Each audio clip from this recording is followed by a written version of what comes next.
This is the Dog Savant Podcast with your host, Brett Endies.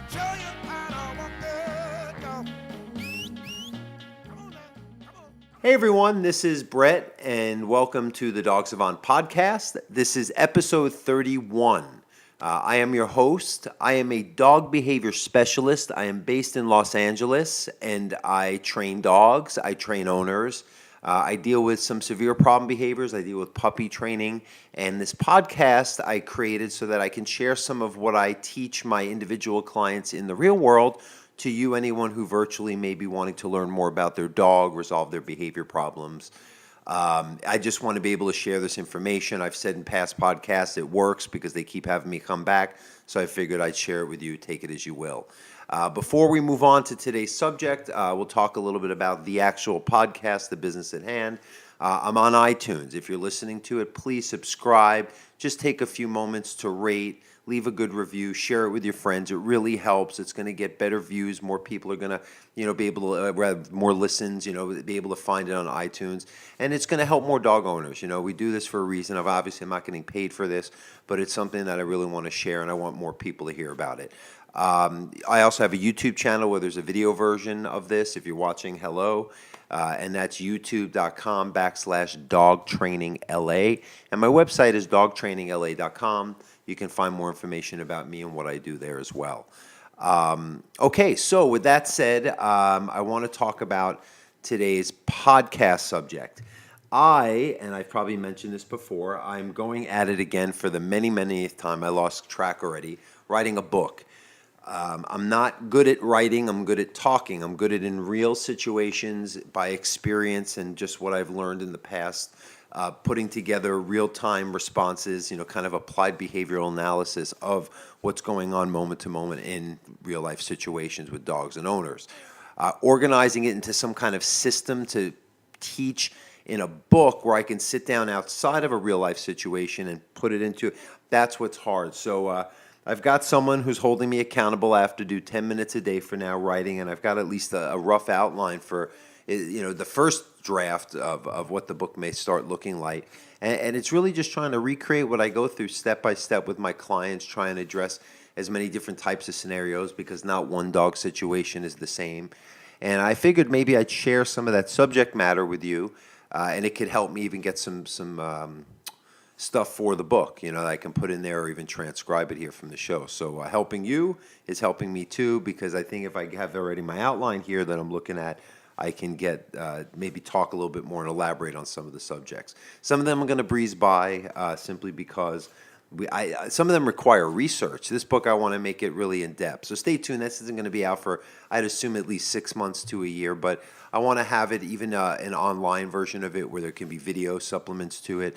I also might have mentioned we're going to do an online program, and it's all going to be based on this A to Z of the most common reasons why people have called me in 25 years as a problem behavior specialist for dogs and how to resolve it and why dogs do what they do and all of the different things that you need to know to put together a system to lead your dog, address their behavior problems at the root cause, and make them happy, make you happy. Some dogs require it more than others, but the dogs I find, there tends to be a constant of what's going on.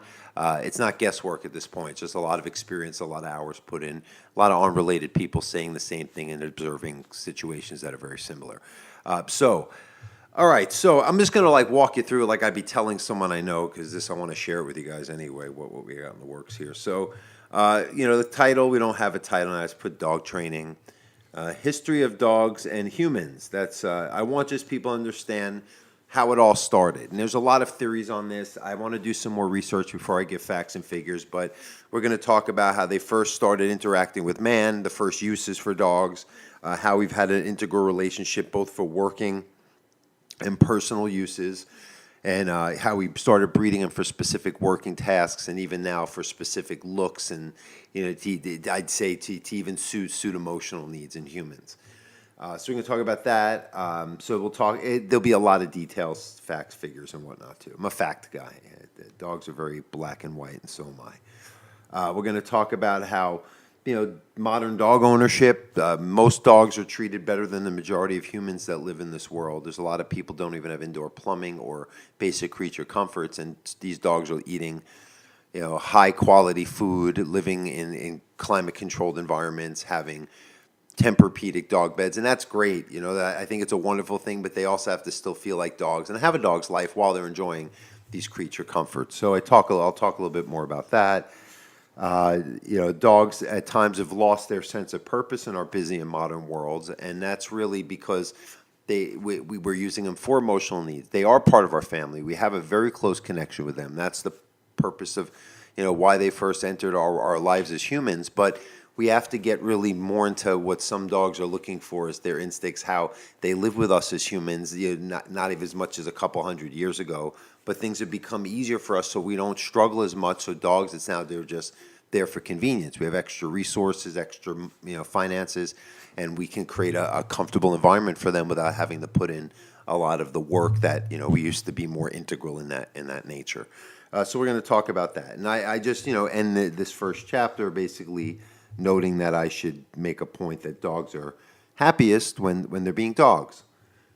All right, so here's the biggie. We're going to talk a little. I've talked about this in other things, but we're going to get a little bit more. We'll see what comes out of me, right? I can't even tell you before it happens.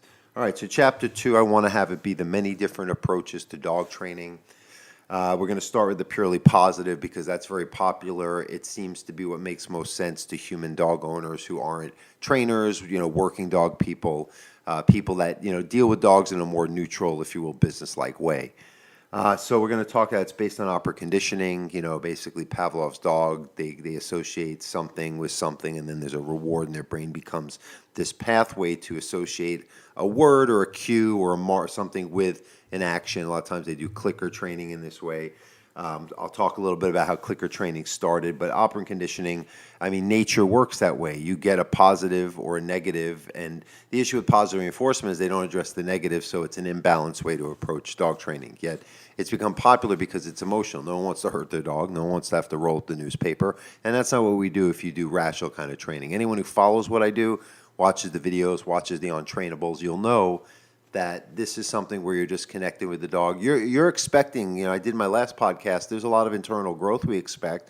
We're not going to make life comfortable for the dogs at first when they're having to cope differently, but then once they come through the other end, the rest of their life is going to be feeling a lot more secure. They're going to have this, they don't need to treat everyday life like it's going to be their demise, right? That's why dogs need training, because they're animals and they live in amongst us, and everyday life can make them feel that something greater at stake is going on, and they react as such. And if we had, as humans, a believability in that, well, we would do that too. But we can remain more rational as regular life goes on. Dogs, we've created a society around them. They lived in the forest, if you will, in a more basic way for a long time. So I would assume there's more behavioral issues, and I'm going to look into this for the book, as we've become modern technology-based humans and not I'd say agriculture-based, hunter-gatherers. I'd have to do more research, but I think there's a big correlation between that. Okay, so let's see. I've talked about the anthropomorphization. I said it enough times in my life, and I can't say it now. Anthropomorphization. Correct me if I'm wrong. I might not be saying it right. Popular, but it's a cause of the great epidemic of dogs' behavioral issues since it doesn't address the root cause of them. That's the problem with purely positive, force-free type of dog training. Makes sense emotionally, but rationally, it's just not doing it. Okay, so balance. What do you mean by that? Dogs as humans? Yeah, it's what every movie and cartoon's made about with animals, where we humanize animals, and because they live with us and they have traits, especially dogs who are in sync with humans like no other species is. Right. We almost will feel like there's a human characteristic in them, and we want to believe it, and we can project that onto them if there's no issues. But if we're dealing with my dog can't even deal with a guest in the house, and I'm projecting onto my dog that they're another human that is equal to everyone else in the house that's human, they can't handle, and it's actually doing them a disservice to be in that position. Anthropomorphic. Yeah, anthropomorphization. That's the problem. I can't do the Asian. Anthropomorphic, I got that one. I'm good with that. It's the Zation one. I know, I got to look it up. Sorry, guys. All right. I'll admit defeat on this one. Okay. Oh, guys, yeah, I'm wiggling here. I've been doing some yard work, and as any of you who've watched my Get Out There with Your Dog video, I've been putting more weight in my pack, and it's killing my hips. And today, doing a shovel deal for 2 hours wasn't so smart. Anyway, sorry, I'm not trying to do a wiggle and roll here. I just got to adjust. Anyway, okay, so balanced dog training. That's the next kind I talk about. It's a style of dog training. It uses a 4-quadrant approach to dog training. Quite frankly, I believe that's the kind of training that I use the most. I guess it would be positive and negative. However, I feel there's more corrections in it than I use, so I'm like a modified version of that. I do use treats. I probably don't use them as much as a balanced dog trainer or, of course, a positive reinforcement trainer. I like to use praise. I like to just have life be the treat. If you have a dog and we're using a command, and you've seen before, I use commands to create this calmer, more present, mindful state. It's like a meditation for dogs to filter whatever they're reacting to so they can lock into the command. That feeling of being calm, once that becomes the norm, is the reward. And then once they adhere to that state of mind, command or not, we give them a treat as the kind of bonus instead of luring them into listening or correcting them and then giving them a treat at a different time, because it's not all conditioning. There's a lot of this root cause of sensory integration that we have to address. A lot of dog training isn't talking about the sensory processing struggles that a lot of dogs have. It's like hypervigilance disorder for dogs, and then it creates this overreaction, insecurity, overstimulated response to show social events, dog interactions, certain transitions of life. And note to self, note to everyone to remind me if so, I want to do a separate section or chapter on the sensory processing. I do not believe I put much in here about it, but now that I'm talking about it, I will. See, that's how my mind works. Okay, let's see. So, I got to get up here. Let's go up. Up. Okay. So I haven't really elaborated much on balanced dog training, but I'd say as a training style, they use the right tools, they're rational, they know that they're not abusing a dog or emotionally tormenting them or making them hate their owners by using proper training tools. They understand how harnesses and more passive tools like gentle leaders or just relying on treats doesn't get the job done by their own knowledge of dog training and experience, but also because people like us, people like balanced dog trainers who are effective in helping resolve behavior problems, we've seen so many retrains. We're not making it up. I mean, you could check the backstory facts. I don't know how you do that, but we really retrain at this point. Any balanced trainer I know as many or more dogs than we see as new, fresh clients. It's sad, but it's all because of the epidemic of purely positive dog trainers putting nonsensical information on the internet and saying, woohoo, I'm a dog trainer. And now it's like perpetuating. There's so many dogs in need because of this not giving people the right information about dogs being dogs. And then it's like they find a trainer and that trainer stinks, then they find another positive. And that's why once they find us, it's like, hey, this is the end of the road, guys. I can be the third, fourth, fifth trainer in some cases. And I know other balanced trainers, who are like that as well. Again, I don't call myself a balanced trainer, but if you're going to put me in a box of positive or balanced, I'm going to be that. I'm certainly not a corporal punishment negative guy, too. It's like a political thing. You're either here, or here, kind of more in this area. Rational thinking. All right, so... dog whispering. So most of you know the dog whisperer, Cesar Millan, the show. People think they have, there are people who have a way with dogs, a knack. There's energy. A lot of you have seen, I've talked about or done videos with chi. And there is a thing, there's a field. The air particles do charge. Dogs who are very sensitive to change and movement, they can feel very slight movements or oncoming presence that I would assume it feels like a ripple effect of water. So there is an ability to kind of air bend while and there's also just instinct and treating a dog like a pack animal. They basically, this type of training, it relies on a dog's natural instinct and pack order to resolve a dog's behavior problems.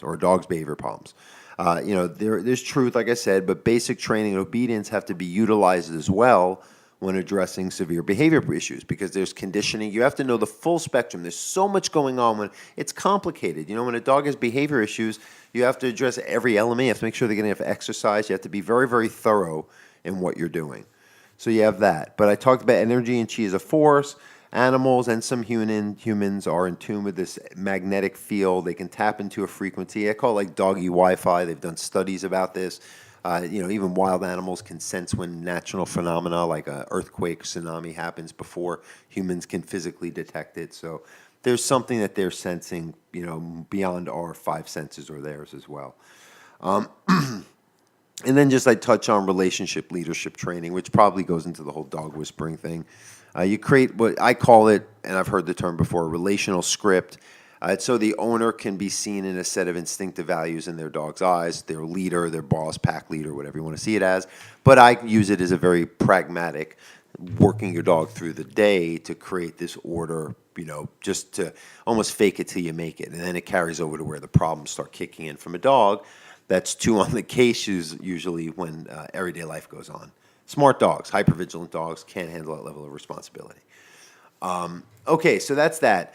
Next chapter, I talk about dog training tools, because this is a big thing. There's a lot of controversy. There's a lot of options. There's a lot of things being sold, for what they are, what they aren't. So I wanted to get a little more through this. I'm going to probably in the book give pictures, diagrams, demos, just so people can see their use or just get an idea of, the visual behind the description. Okay, so, I start off right there. So training collars, right? So collar shaming. It's a big thing I wanted to talk about right away because we're living in the harness epidemic era. A lot of people are using harnesses and being told by whether it be the online info, their own natural emotional instincts or inclinations, their purely positive trainer, their neighbor, use a harness while every dog's pulling like this. And what happens is that you end up with a dog that's triggering this opposition reflex and they want to pull. I've done many episodes, I talk about it, I show demos, I talk about this in my YouTube videos. There's a lot of, all day long I'm seeing harnesses, and if you really pay attention, dogs with harnesses are way more anxious on a walk. They're scanning, they're up ahead, and that leads to your reactivity, pulling, and God forbid they get off the harness, they're so projected ahead, this mental rubber band thing, they just get too ahead, and they just can't look back. And that's why you have to teach a dog how to focus on the walk, keep a loose leash, use a collar not to correct or choke them, but to focus them as a dog would steer the other dog. And I'm not going to get too into detail because I've talked about it in other podcasts, but this is something that really is contributing to a lot of leash-related issues. A lot of dogs are fine with other dogs on a leash until another dog is around because they're protecting the owner and they feel stuck and the owner's getting in the way of their dog business because they're restricting them on a leash. And it should be the other way. Dogs should feel most secure on a leash because there's this connection and focus, not this physical tether, and you're putting stress and pulling on your dog's body for life and making it worse and worse. How that makes sense, I don't know. Anyway, people don't want to get collar shamed. They think their dogs have a collapsed trachea, which is rarely the case. And if it is, you get that checked out and dealt with, and that's a unique situation. But short of that, it really isn't going to help putting a harness on your dog if they have a walking issue. If they walk okay, you're good. So why is a collar best for problem behavior training? That's what I just got into. Types of collars. The flat collar, buckle collar is just a regular collar you put on your dog's neck. You snap it or clip it. Should fit snug, can fit somewhere on their neck, high or low. Usually putting a leash on it's going to make them pull against it, sort of like a harness, so it's not best for that. But tags, decoration, something you just grab on your dog, it's very handy. They make different materials, leather, cloth, nylon, whatnot. Slip choke. These are very handy, but some dogs will pull against the slip choke, and you don't want to be. That's when it could tighten up, and that's where you got to be careful. Metal chokers, I personally don't use. I know some trainers do, so I don't want to knock something if I don't use it, but I did in the past, and I found that it would tend to lock up a lot and cause too much tension on the dog's neck instead of something like I'll talk about here in a moment, a pinch or a star mark where it pressure releases. A nylon I feel is better because you have more slip to it. And it also just could sometimes jolt the dog if you correct too strongly. That's how I learned Kohler method back in the 90s from a military dog trainer. And you can evolve that. You can evolve a version of that because the dogs were fine. No one was abused or no one was hurt. But there's a more skillful way to, instead of address an issue once it's already happening. I say it's like putting out a fire once it's blazing. You want to be able to not get it started in the first place. And that's where a lot of this more focus building, sensory integration type of training that I teach seems to do that if you're consistent about it, the relationship with the owner. Okay, so let's see. Okay, so then we got the pinch star mark. There's a lot of them, dominant dog collars. There's many, many different versions of collars that you can see on there. There's training catalogs like Ray Allen that has so many options, Learberg on Amazon, whatnot. Pinch, what it does, and it's not supposed to pinch. I really don't like that word because you think like these nails are digging into your dog's neck and breaking their skin.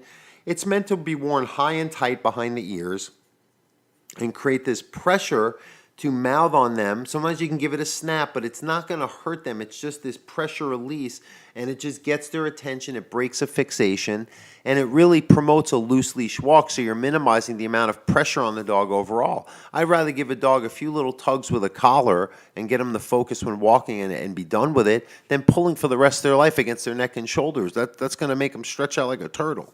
That's not good for dogs if they're bad walkers, even with dogs with bad backs. So that's the merit of that, and I've done more episodes where I talk about it in detail. The book will give much more description, and I use those often, so those will be a little bit more, probably some kind of supplemental video showing that as well. Let's see. How am I doing, Jordan? I don't feel good today, guys, so I'm sort of faking it here with you, but I'm I think you're doing great. doing good. Thanks, Jordan. Yeah, I'm actually learning something here. Thank you. All right. The book coming out. I'm hanging on here. Good. All right. So in here I talk about treats. Treats are sort of what I was talking about earlier with the purely positive training. There's reward receptors. We get treats. I always use the example. If Jordan said, Brett, I have a treat for you. Well, what do you mean? Lift up your laptop, and I look, and there's a $100 bill, and it's like, ooh, that's a nice treat. And I put it in my pocket, and he makes like some kind of noise, like a clicker. And then he goes, Brett, go look it again. And when I lift it up, he clicks it, and there's $100.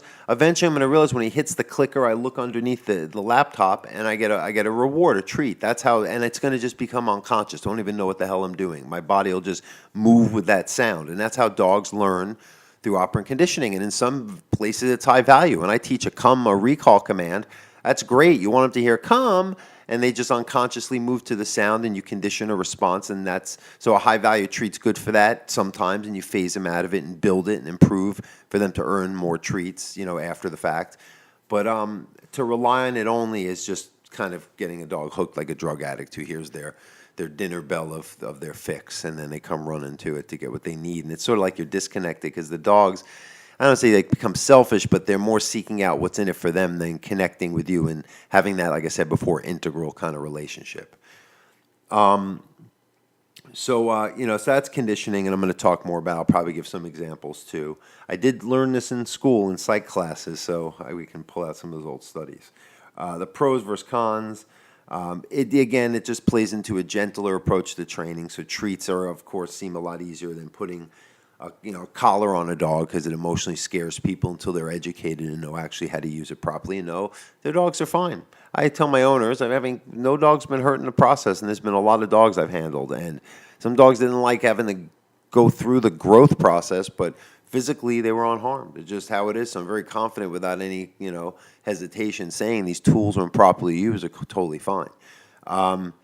Okay, so harnesses. I think I talked about harnesses. Unless you're going to teach a dog, you've seen some of my videos where I actually do carting. I've taught dogs to pull me through Beverly Hills with a cart. Use harnesses for that. So I know how to use them the proper way, and if you have question of that, go see that. You do not use them for walking, okay? They're meant, and these same dogs, I use pinch collars on to teach them to heel, and when we're harnessing and we're doing our carting, it's a whole different thing, and they're pulling me because it's meant to do that.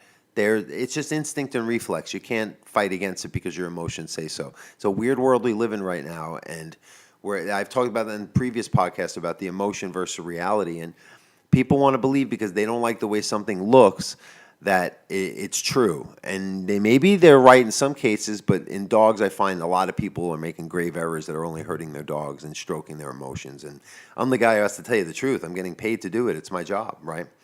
Okay, so that's harnesses.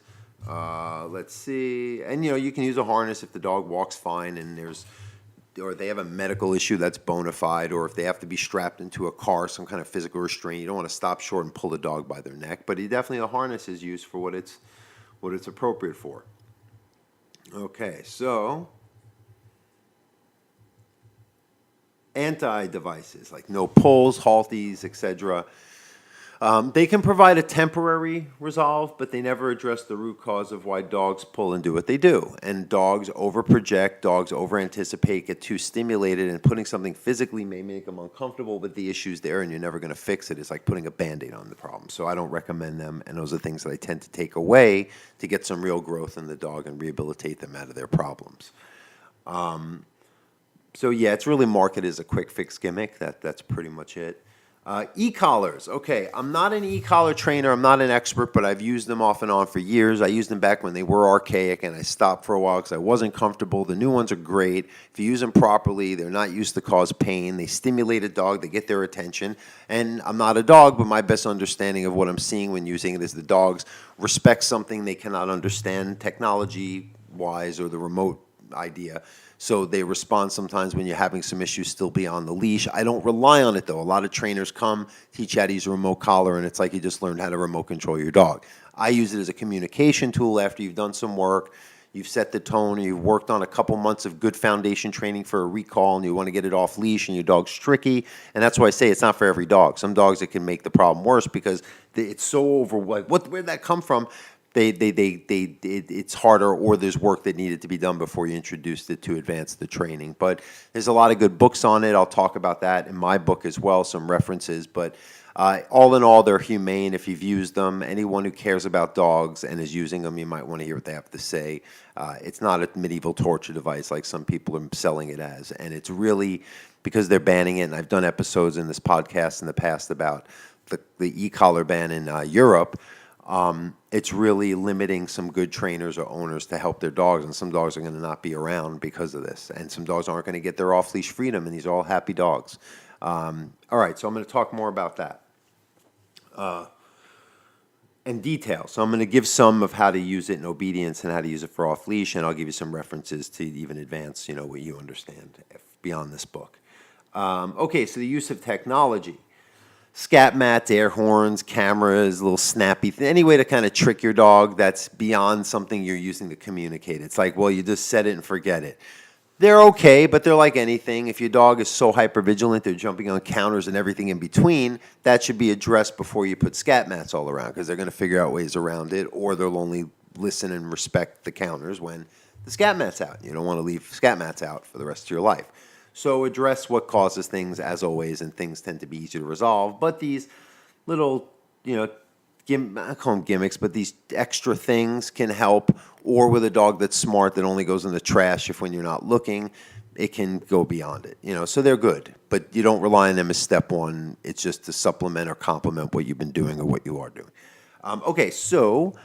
there's behavioral supplements, Thundershirt, pheromones, CBDs, medications, etc.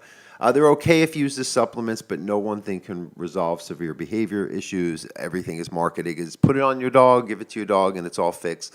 It could complement. I'm certainly more for something holistic versus something that is pharmaceutical. I don't think that's good. I see a lot of dogs on medications, and I'm going to talk about it in this book a little bit. And I find that there is merit in some instances, but a lot of instances it's prematurely prescribed, and the dog ends up with more problems than they started with. Anyway, and then CBDs, we'll talk about that too as an option, which I find some limited effectiveness. It's not a quick fix, and you have to be careful with the dosage. But I find that with some tougher dogs, it can complement a good training protocol. I've seen it with my own eyes, so there's some merit to that too. Let's see, I'm losing I'm parched. Let's see, laying the foundation. We're almost through this here, at least for where we're at right now. So that's where I'm going to cut off here, because the next episode I want to go into more depth, because this is actually where it starts getting instructional, and chapter 4 here that I've set, where it's more of giving you a game plan for how to lead your dog. So I'm going to leave it off with just some of these ideas. I think you might have pulled a few bits of info and tips off of this. Thank you for letting me narrate. I think I have some more that I can add to my book now. But also, it's I think that I just pulled out some things that can be good to give you a prep for the next step of what we're going to do here with the laying the foundation. We'll talk about the home environment, the walking, right amount of exercise, and go through some behavioral problems too. So we'll do that in a future podcast. Maybe the next one or two will add that too. So stay tuned for that. Okay, good. So I think we're going to wrap up here. Thank you. Again, don't forget to share, subscribe, rate, review. Go on YouTube, subscribe to that too, my YouTube channel. And don't forget to train your dog, exercise your dog, get out there with your dog. Thanks, guys. Have a great day.